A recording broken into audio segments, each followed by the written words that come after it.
The Quint Hindi और Bloomberg Quint पर राजपथ में आज हम एक बेहद खास बातचीत कर रहे हैं अरविंद सुब्रमण्यम से, जो भारत के मुख्य आर्थिक सलाहकार, चीफ इकोनॉमिक एडवाइज़र थे।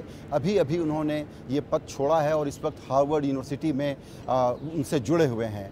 उन्होंने किताब लिखी है और बड़ी दिलचस्प किताब है, कई नए डिबेट जनरेट करेगी। इसका नाम है of council, the challenges of the Modi Jaitley economy. इस किताब के बारे में इनसे हम बात करेंगे। जो इसमें लिखा है वो बहुत ही इंसाइटफुल है। लेकिन सबसे पहले शुरू करते हैं। सर, आपने हमारे लिए वक्त निकाला, बहुत शुक्रिया। पहला सवाल मेरा ये है कि अभी एक डिबेट चल रही है वापस कि इकोनॉमी ठीक ठाक है। दूसरी डिबेट है कि नहीं, इकोनॉमी में स्लो डाउन है, सीरियस है और आने वाले दिन ठीक ठाक नहीं लग रहे हैं। एक ओवरव्यू चाहिए कि इकोनॉमी की सिचुएशन इस वक्त क्या है। देखिए, अभी पिछले 2-3 महीने में ये क्योंकि तेल की दाम काफ़ी बढ़ गई थी, तो काफ़ी बहुत इमर्जिंग मार्केट से और इंडिया से भी पैसा निकला, करेंसी पे बहुत प्रेशर हुआ, इंटरेस्ट रेट्स ऊंची होती रही, तो काफ़ी मैक्रो इकोनॉमिक स्टेबिलिटी पे थोड़ा अनसर्टेनिटी था। But the good news is that तेल का दाम फिर से गिरने लगा है और वो जो थोड़ा हम एंक्शस हो रहे थे कि कुछ होगा, that has come down. So now we can turn to growth में, we can focus on growth now. Good news ये भी है कि इन्फ्लेशन काफ़ी कम हो गई है ऑयल प्राइस के नीचे होने से, फूड के प्राइस कम होने से। बट ग्रोथ का जो सिचुएशन है वो है कि पिछले क्वार्टर में 8% करीब थी, अब 7% के करीब है। ऐसा लग रहा है कि दुनिया भर में थोड़ा स्लो डाउन होगा। अभी IMF के मैनेजिंग डायरेक्टर ने भी कहा था कि there is a growth slow down which is coming. तो ग्रोथ के हिसाब से ऐसा है कि जो हमारी फाइनेंशियल सिस्टम और फाइनेंशियल कंडीशंस थी, काफ़ी क्रेडिट जा रहा था, उस पे थोड़ा ब्रेक हुआ है। उससे तो इकॉनमी थोड़ी स्लो डाउन होगी ही। एग्रीकल्चर में थोड़े प्राइसेस अभी थोड़े काफ़ी कम है, फार्मर्स के इनकम्स अभी कम है, तो उससे भी जो परचेसिंग पावर है उसका कम होगा। तो जहाँ तक कंजम्पशन की बात है, that may be a little bit slowing down. और बाहर की एनवायरनमेंट भी इतनी अच्छी नहीं है, तो एक्सपोर्ट पे भी कुछ फ़र्क हो सकता है। तो I think that as in the rest of the world, हम लोगों को भी, इंडिया को भी प्रिपेयर्ड होना चाहिए कि थोड़ा स्लो डाउन का फेज़ अभी हो सकता है। आपकी किताब जो मैं थोड़ा बहुत पढ़ पाया, उसमें लगा कि एक बेचैनी है कि हम लोग कितनी बड़ी अपॉर्चुनिटीज़ को छोड़ रहे हैं। पता है कि इस देश को बहुत ऊपर ले जाया जा सकता है, बड़ा इकोनॉमिक पावर बनाया जा सकता है, लेकिन कहीं ना कहीं पॉलिसी डिस्कशन में ये रहता है कि देखिए ग्लोबल सिचुएशन ये है, इस वजह से हमको तैयार रहना चाहिए, और तब हम बड़े काम नहीं करते। और जब हम बड़े काम की बात करते हैं तो ये जो पॉलिटिकल रिजीम है वो कहता है कि आप लोग पता नहीं कौन से IMF, वर्ल्ड बैंक के बड़े कामों की बात करते हैं, हमने तो बहुत बढ़िया से गवर्नेंस को, इकोनॉमिक गवर्नेंस को फिक्स किया है। आप एडवाइस दे रहे थे, हमने इकोनॉमिक गवर्नेंस को फंडामेंटली बड़ी चीज़ों के लिए मीनिंगफुल ढंग से क्या फिक्स किया है? देखिए, I can say with all honesty कि इस रेजीम, पिछले 3-4 साल में 2 या 3 काफ़ी बड़े रिफॉर्म हुए हैं, बहुत ही बड़े हैं। एक तो है GST, one nation one market. हाँ, ये है कि इम्प्लीमेंटेशन में देयर वर सम ग्लिचेस और रेट स्ट्रक्चर जो है थोड़ी ज़्यादा कॉम्प्लिकेट हो गई, पर as an achievement and one nation one tax one market, it was a phenomenal achievement. And जब मैं बाहर रहता हूँ, देखता हूँ कि ऐसा रिफॉर्म इतने सारे स्टेट्स को लाना, in such a short span, and very very ambitious reform, जो गुड सर्विसेज, इतने सारे स्टेट्स, इतने सारे आइटम्स, तो ये and I still think that going forward is going to be it is a major reform। तो GST का बहुत ही फंडामेंटल रिफॉर्म हुआ है। एक और चीज़ है कि हमारी जो फाइनेंशियल सिस्टम, हम इसके बारे में बात करेंगे, पर 7-8 साल से प्रॉब्लम्स थे। जो IBC जो गवर्नमेंट ने एनैक्ट किया और उसके बाद ऐसे केसेस IBC में गए हैं, that is also a fundamental reform. उसके बिना ये जो फाइनेंशियल सिस्टम के प्रॉब्लम मतलब रिजॉल्व होना बहुत मुश्किल हो सकता था, उसका है। ये इसका मतलब ये नहीं है कि all the problems have been resolve, काफ़ी प्रॉब्लम्स हैं, पर that IBC was a big thing. I think the third, big thing that government can take credit for is, देखिए जहाँ तक poorer sections of society जो है, उनके लिए cooking gas, toilet, housing, power, insurance. So that vision की for these people, the government should provide using the latest technology and make this a prime. So I think these are fairly big achievements. Sir, I want to pick all of three. On GST, can you help us quantify? एक हम ये समझते हैं कि 50% GST लागू हुआ, आपने जिक्र किया है लैंड का, गोल्ड का, रियल एस्टेट का, कि उधर नहीं हुआ, कि आगे करेंगे, आइडियल GST नहीं हो सकती। जिस तरीके से इम्प्लीमेंटेशन हुआ उसको लोग कहते हैं कि ये ब्यूरोक्रेटिक शॉर्डीनेस था, प्रोसेसेस और अच्छे हो सकते थे। अब पेन ये समझ में आ रहा है, जो हम समझते थे कि मीडिया हेडलाइन में ये बात न्यूज़ साइकिल में पुरानी पड़ जाएगी, जैसे इलेक्शन नज़दीक आ रहे हैं, खास करके SME सेक्टर से बहुत ज़्यादा अभी भी तकलीफ़ की खबरें आ रही हैं। तो वास्तव में ग्राउंड लेवल पे ये कैसे रिसीव हुआ है? हमको लगता है कि इसका निगेटिव असर ज़्यादा है।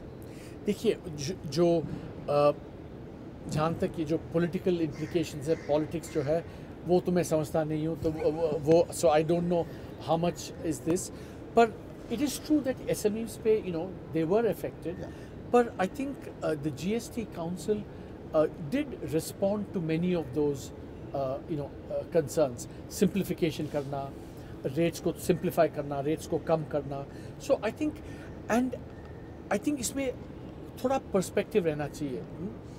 आई एम नॉट सेइंग मतलब कॉम्प्लिकेशंस नहीं थे, मतलब थे, बट ये जो the ambition of the reform is such that by nature इसमें काफ़ी कॉम्प्लिकेशंस होंगी। It will never be perfect. It will always be an evolutionary process. So as long as we are taking those things, I think we should be happy about that reform.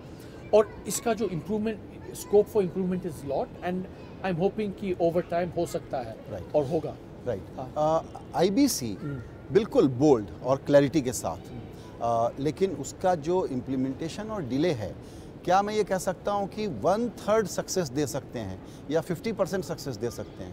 100% तो बिल्कुल नहीं। देखिए, firstly उसके बिना तो कुछ नहीं हो रहा था IBC के बिना, so I think it's huge progress, one. Second, I think जो आप कह रहे हैं, मतलब it's true that the process is थोड़ा डिले हो रहा है, डेडलाइंस जो थे थोड़े स्लिप हो रहे हैं, पर ऐसा है कि एंड हम लोग स्टिग्मेटाइज कैपिटलिज्म की बात करने वाले हैं। स्टिग्मेटाइज कैपिटलिज्म के मारे हम हमारी सोसाइटी ऐसी हो गई है कि every decision has to go to the Supreme Court, उसके बिना तो कुछ चलता नहीं है, right? And that's just a fact of life, हमको एक्सेप्ट करना पड़ेगा, and that's why the process is taking more time. तो होगा, डिसीजन होंगे, वो सब सुप्रीम कोर्ट में जाएंगे, but where you're right is that जैसे पावर सेक्टर जो है उसका मेरे हिसाब, in my view, I may be wrong, उसका मतलब थोड़ा अलग सोल्यूशन ढूंढना पड़ेगा, क्योंकि it's possible that the IBC process may not be able to handle that. Also IBC process overload हो रही है इसमें, मतलब उसको we have to make it faster. So I think that we have to think of how to improve the advance that's been made. So just to understand, are you recommending two different standards for two different sets of defaulter, power and non-power? See, देखिए, ऐसा है कि there is something quite unique about the power sector. Firstly, there are lots of lending there. Power sector में there are 2-3 I think very interesting and distinctive things. देखिए, एक जो है, काफ़ी नए पावर प्लांट्स हैं जो are very environmentally, technologically efficient, but they're not being used, right? So we can't liquidate these assets, but it will be a waste. हम इसको बेच भी नहीं सकते हैं क्योंकि कोई खरीदना नहीं चाहता, ठीक है? पर the most important thing is power sector में ये है कि if the government, central government, state government, NTPC can get together and do a set of reforms, तो asset की जो value है वो बढ़ सकती है. तो that value जो है assets की वो हमारे हाथ में है, government के हाथ में है. So I think that's why it needs special treatment. Government has to undertake reform और बढ़ सकती है and then we can go forward. So I think थोड़े ऐसे creative solutions ढूंढने पड़ेंगे, but the basic IBC framework के बिना तो कुछ चलेगा नहीं, and I think that has to be the framework. आपने तीसरा इशू रखा वेलफेयर वाला, उस पर आएंगे, लेकिन उसके पहले चूंकि इसी से जुड़ा हुआ सब्जेक्ट है तो उसको ख़त्म करते हैं. 2 सवाल मैं एक साथ जोड़ देता हूं आपके लिए. एक तो ये कि एनपीए की प्रॉब्लम रिकॉग्नाइज हो गई और रिकॉग्निशन और आपके जो 4R हैं, आपका बहुत बढ़िया फार्मूला है वो तो ठीक है, लेकिन इसको टैकल करने में जो गवर्नमेंट की बैकिंग खास करके पीएसयू बैंक्स को लेकर के चाहिए थी, क्योंकि वहाँ आरबीआई की तो चलती नहीं है. आरबीआई का जहां प्राइवेट सेक्टर बैंकों पे चलता था थोड़ा बहुत उन्होंने कर लिया. इस बीच आरबीआई से एक बिल्कुल अवॉइडेबल स्टैंड ऑफ में नॉर्थ ब्लॉक फंस गया. इसलिए मुझे लग रहा है कि ये अप्रोच जो है ये एनपीए के या ट्विन बैलेंस शीट के प्रॉब्लम को सॉल्व करने में प्रीशियस टाइम बर्बाद कर रहा है. यहाँ पर प्रॉब्लम आपकी मिसप्लेस्ड प्रायोरिटीज़ का है, या आप सोचते हैं कि हम सरकार है, हम तो ऐसे ही चलाएंगे? ये देखिए, मैंने किताब में गोइंग फॉरवर्ड हम ग्रैंड बार्गेन शब्द यूज़ किया है कि मतलब what does the government need to do, what does the RBI need to, and they have to do it together. Yeah. अभी मतलब stand off and off से कुछ होगा नहीं, मतलब we have to come together. And इसमें दोनों parties have been responsible for the delay, and I think both parties. और इसमें देखिए क्या क्या करने चाहिए. आपने जो recognition कहा उसमें we made a lot of advance, पर अभी वो भी लग रहा है कि recognition में भी थोड़ा मतलब NBFC का प्रॉब्लम नया आ गया है, तो वी हैव टू इसलिए मैंने अभी एक सुझाव दिया है कि मे बी जैसे आरबीआई ने बैंक्स के लिए जो एसेट क्वालिटी रिव्यू, इसका मतलब really looking at the loans की सीन क्या ठीक है क्या अच्छा नहीं है, वही हमको NBFC के लिए भी करना चाहिए. May be that's may be a way forward, वो करना चाहिए. एंड आई थिंक दैट जो आपने कहा वो बिल्कुल सही बात है कि जो पब्लिक सेक्टर बैंक ओनरशिप जो है, that is a problem. There's no question about it. I think we have to realize it. But हमारी political system is not yet there to do that. So what do you do? पर going forward, public sector banks की मतलब we have to reform them. If it requires privatizing some, वो करना पड़ेगा. और it's also true कि जो मतलब जो दूसरे banks हैं, मतलब जो इतने अच्छे situation में स्थिति में नहीं हैं, उनका भी कुछ लिए अलग. और वो जो आरबीआई का जो मतलब प्रॉम्प्ट पीसीए फ्रेमवर्क जो है उसमें आई think it's a good idea, क्योंकि जो बैंक्स जो वायबल नहीं है हम क्या करें उनके साथ, राइट? हमने सोचा कंसोलिडेट करेंगे, पर कंसोलिडेशन से अगर आप थोड़े वीक को जोड़िए तो स्ट्रॉन्ग नहीं बन सकते. So we have to find solutions for that too. आपका इस पर क्या व्यू है? ये जो आरबीआई के साथ झगड़ा शुरू हुआ इकोनॉमिक कैपिटल फ्रेमवर्क को लेकर के और बोर्ड के रोल को लेकर के, ये एकदम अवॉइड कर सकते थे, या इसमें इंटेंट था कि नहीं हम तो बताएंगे आपको कि फाइनल बॉस तो हम हैं, जो कि हैं political establishment, elected representatives boss हैं, तो ये आरबीआई के साथ क्यों किया ऐसा?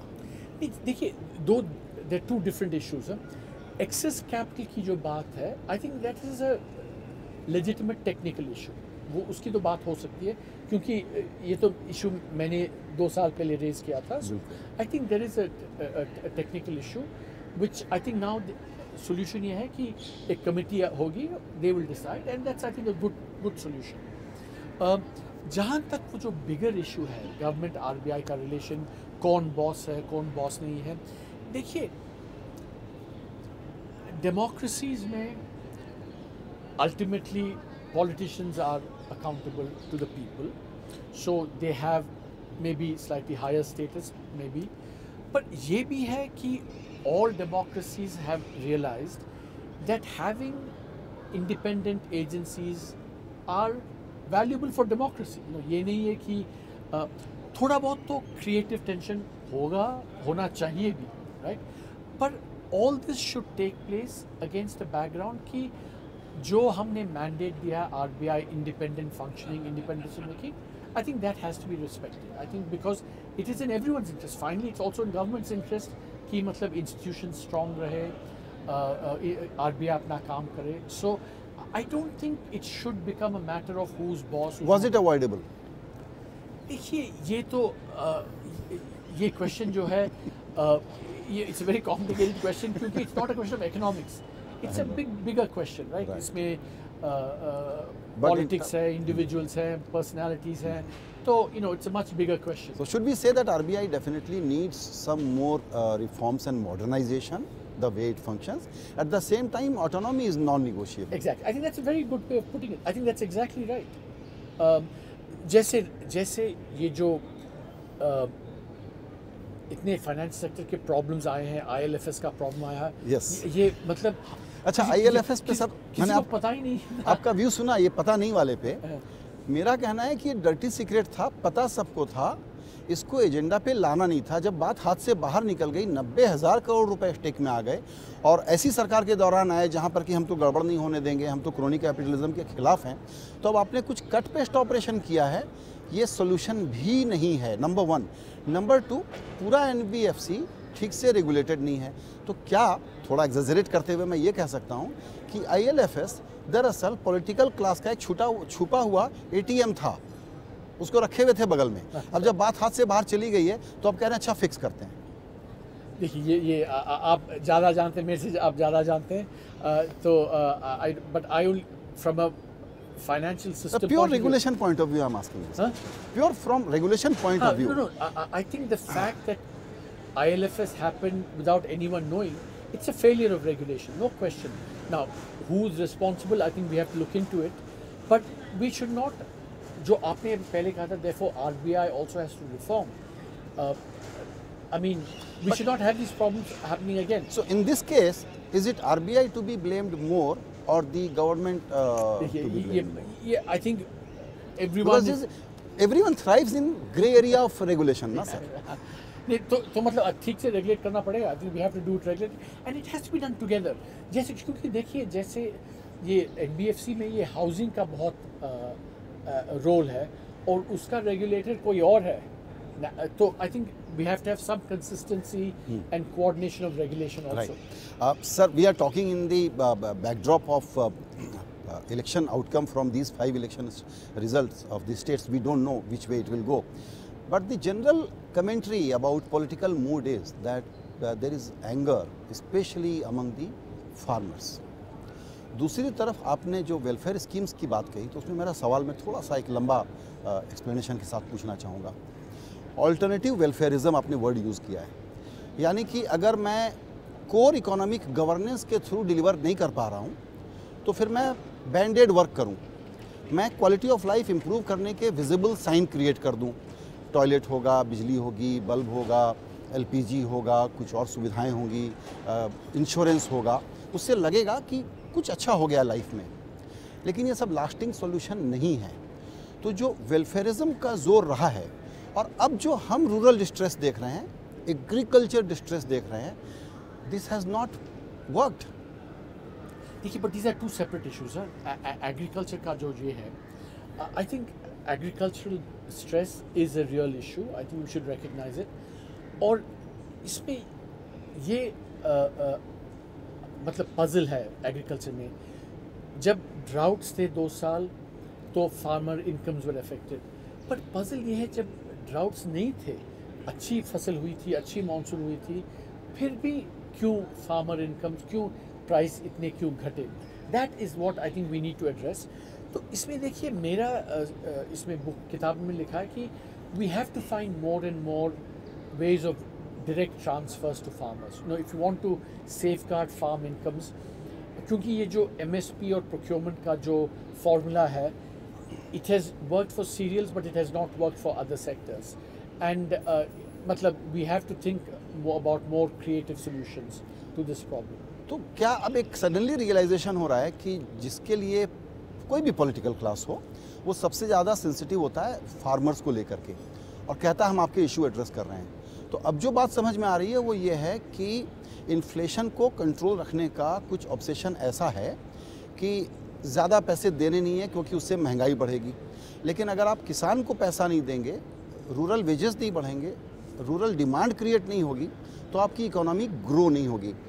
कुछ लोग कहते हैं कि वाजपेयी जी के साथ भी यही गलती हुई थी कि इन्फ्लेशन पर नज़र रखो, और वहाँ भी फार्म डिस्ट्रेस हुआ। मनमोहन सिंह जी ने उल्टा किया।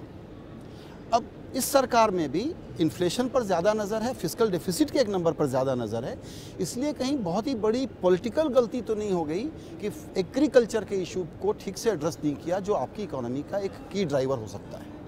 देखिए 2007-8-9 पे इन्फ्लेशन वॉज वेरी हाई, तो the country and the government everyone मतलब रिकग्नाइज कि ये प्रॉब्लम है, इसीलिए I think we have a situation जो गवर्नमेंट और आरबीआई ने एक ये किया कि मतलब इन्फ्लेशन टारगेटिंग होगी। तो I don't think it's fair to say that because of inflation obsession ये सब हुआ है।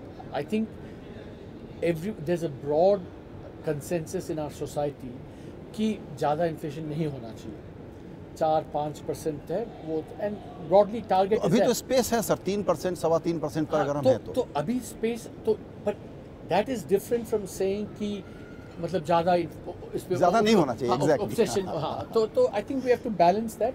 तो अगर 4% का जो ऑब्जेक्टिव है तो उसमें रूम है, तो we should use that room. So आपने जो लिखा है, क्या उससे आपका क्या कंक्लूजन है कि एग्रीकल्चर के इश्यूज को एड्रेस नहीं करना एक बहुत बड़ी गलती हुई है इस वक्त?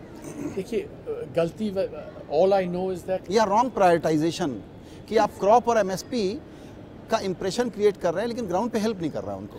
नहीं, but I think that after all MSP का जो पॉलिसी था, it did work for rice and wheat.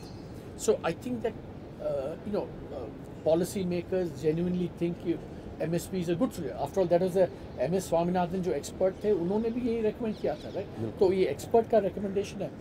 Now I think that हमारी जो एक्सपीरियंस है वो प्रोक्योरमेंट और MSP के साथ, it has not worked in other sectors, so we have to try new solutions to this. Sir आपके पास समय कम है, लेकिन दो टॉपिक तो और टच करना ही पड़ेगा। एक तो स्टिग्मेटाइज्ड कैपिटलिज्म और दूसरा डीमोनेटाइजेशन। उस पर बहुत ज़्यादा रिपोर्ट आज आपके साथ, आपके ऑब्जर्वेशंस पे हो चुका है, इसलिए मैंने उसको आखिरी में रखा। एक तरफ गरीबों की सरकार और इस देश का पोटेंशियल बहुत है, बहुत आगे ले जाया जा सकता है। दूसरी तरफ कहीं क्रोनी कैपिटलिज्म, जिसके लिए आप दूसरा वर्ड यूज़ करते हैं, उसका इल्ज़ाम न लग जाए, इसके लिए फंडामेंटल रिफॉर्म को करने में एक तरह का डर, जिसमें लैंड और लेबर सबसे बड़े हैं, और फाइनेंशियल सेक्टर के रिफॉर्म और ब्यूरोक्रेटिक रिफॉर्म, ये 4-5 बड़े पीसेस उस वक्त रह गए जबकि पूरी दुनिया और पूरा देश बहुत बड़े होप में था। आपको लगता है कि ये बहुत बड़ा अन्याय हो गया सर हमारे साथ, ये delay?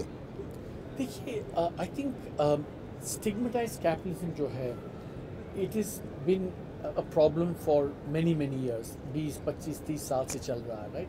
This is not any one government which is caused it और मेड द प्रॉब्लम वर्स। तो जैसे मैं समझता हूँ stigmatized capitalism, it's in the background. उस माहौल में हमको डिसीजन लेना है, और उस माहौल में डिसीजन लेना बहुत मुश्किल है, and it's difficult to say कि हाँ to blame you know anyone for the माहौल। माहौल इज़ अ कंस्ट्रेंट। जैसे हमने कहा था, इस माहौल में bureaucrats don't take decisions, you know public sector bankers can't take decisions.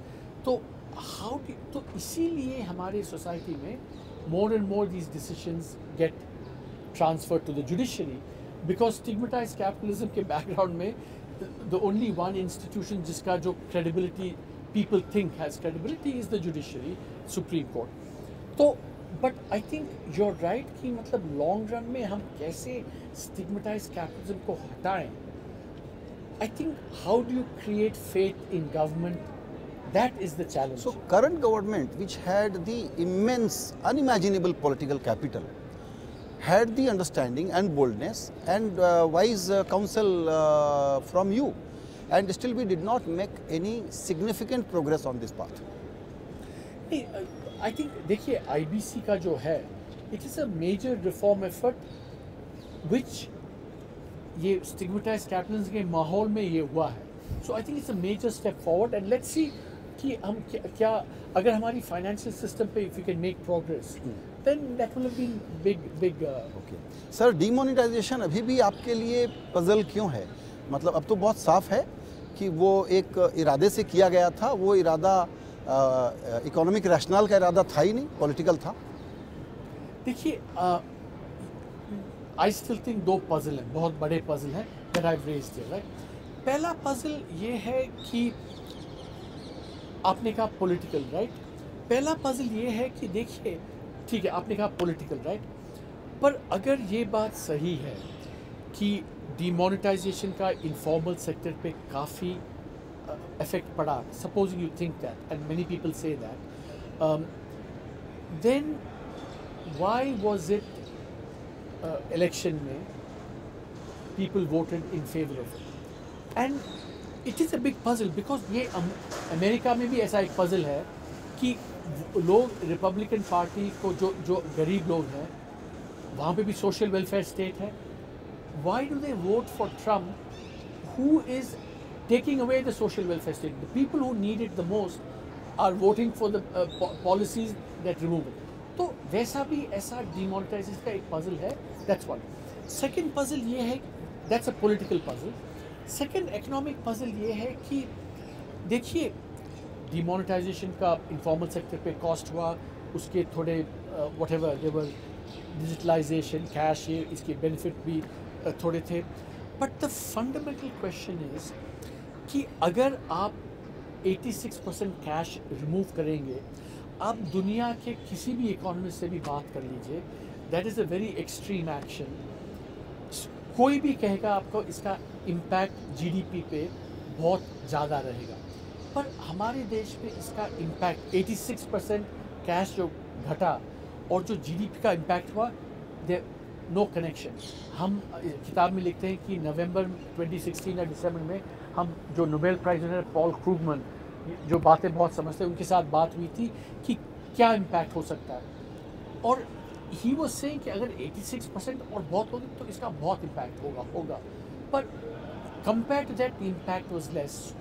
Question is one, ये हमें समझना पड़ेगा, ये हम ये नहीं कह सकते कि फॉरगेट अबाउट, समझना पड़ेगा क्या हम जीडीपी इनफॉर्मल सेक्टर को ठीक से मेजर नहीं कर रहे, क्या हम इंडियन इकोनॉमी की रेजिलियंस है वी आर अंडर एस्टिमेटिंग, क्या ये है कि इम्पैक्ट होगा पर we are yet to see the effects. तो बहुत सारे क्वेश्चंस मेरे माइंड में हैं and that is why I raised it in the book. इसमें एक आप कह सकते हैं कि ये थोड़ा सा तुम लोगों का जर्नलिस्टिक एग्जेजरेशन है, लेकिन मैं अगर ये कहूँ कि जो स्ट्रॉन्ग मैन पॉलिटिक्स में भरोसा करता है, जो आपने एग्जांपल दिया यूएस और इंडिया का, वो ये है कि मैं कुछ ऐसा करूं जिसका ड्रामेटिक इम्पैक्ट, ऑप्टिक्स वैल्यू, कि तुम कुर्बानी करो, तुमको मैं पेन दे रहा हूं ना, इससे कुछ फ़ायदा होगा देश का। तो आपको मैंने इस माइंडसेट में फंसा लिया, बेसिकली ये मेरा ब्रांड रिकॉल। तो इसका ये रैशनल कम था, क्योंकि देखिए कैश इकोनॉमी को फॉर्मलाइज करना, ब्लैक को ख़त्म करना, करप्शन को ख़त्म करना और इसको जीडीपी में जोड़ना, ये सब दूसरे तरीक़ों से पॉसिबल थे। ये सब टूल्स आप जानते हैं हम लोगों से बेहतर, लेकिन ये जो तरीका चुना गया वो था कि मुझ पर भरोसा करो, मैं जो पेन दे रहा हूँ उसका बड़ा फ़ायदा हो रहा है, अमीरों का पैसा ला करके तुम लोगों को बांट रहा हूँ। तो उसका फ़ायदा शायद यूपी में मिल गया, लेकिन आज ये बाइट कर रहा है वापस। वो तो अभी देखना पड़ेगा 2019 इलेक्शन में। ओके, आपने किताब में एक जगह लिखा है कि आप रीइंकार्नेशन पर भरोसा करते हैं, तो उसको हम लोग अपने वर्ल्डली तरीके से समझें तो ये कि आपका फिर इंडिया में काम करने के लिए रिटर्न हो सकता है। देखिए ये बुद्धिस्ट लोग जो हैं वो कहते हैं पास्ट को छोड़ो, फ्यूचर को छोड़ो, प्रेजेंट में रहो। तो I want to be in the present. अच्छा, प्रेजेंट में एक चीज़ और है कि सुब्रमण्यम गए हैं और आपके सक्सेसर सुब्रमण्यम आ गए हैं, उनके बारे में कोई एडवाइस, उनको कोई एडवाइस? नहीं, देखिए मैंने जो कहा है this is the best job I ever done, will ever do, तो the new Subbu is getting an opportunity to do that. It's very exciting job, बहुत कुछ हो सकता है, and I wish him all the best. Sir, you are being too humble when you are again and again saying that it was the best job ever you have done.